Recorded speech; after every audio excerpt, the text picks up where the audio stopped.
Senti che bella questa. Di chi sei? Di che gruppo americano? I Pink Floyd? No, intanto i Pink Floyd non sono americani, i Pink Floyd sono inglesi. Casa i Pink Floyd inglesi? Sì. Faccio presto, mi guardo su Google. Sì. Allora, Pink Floyd, gruppo musicale britannico fondato a Londra. E te l'ho detto, no, questo è il gruppo di Jim Morrison. Come si Che si chiama? chiama? Che si chiama? Ehi Google, come si chiama il gruppo musicale di Jim Morrison? Sì, guarda che delle volte però si deve anche sforzare un fiato a memoria, Certo, ma con Google ti fa prima. E infatti era il gruppo di Jim Morrison, sì, i Doors. I Doors, non mi veniva, i Doors.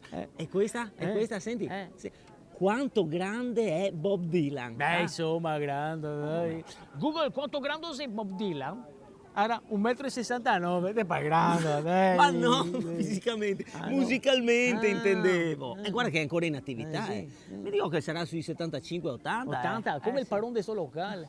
E metti su la musica di mio nonno. Oh, metti su qualcosa di più recente, no? Qualcosa, niente. Comunque, era qua, Bob Dylan, nato a Duluth, Minnesota, il 24 maggio del 41, quindi ha 82 anni. Sì, però Giorgio, ti rendi conto che ogni volta che ci troviamo a parlare di qualcosa, ti va sempre a guardare su Google tutto quanto, su internet. Cioè, ma ti c'è il peso del Raymond? Grande Raymond. Queste cadenti. 246, 246, 246. In che anno si veniva fuori Raymond? E basta, che ti sei pesante. Mamma mia, con Google, Wikipedia, sempre col telefono, basta.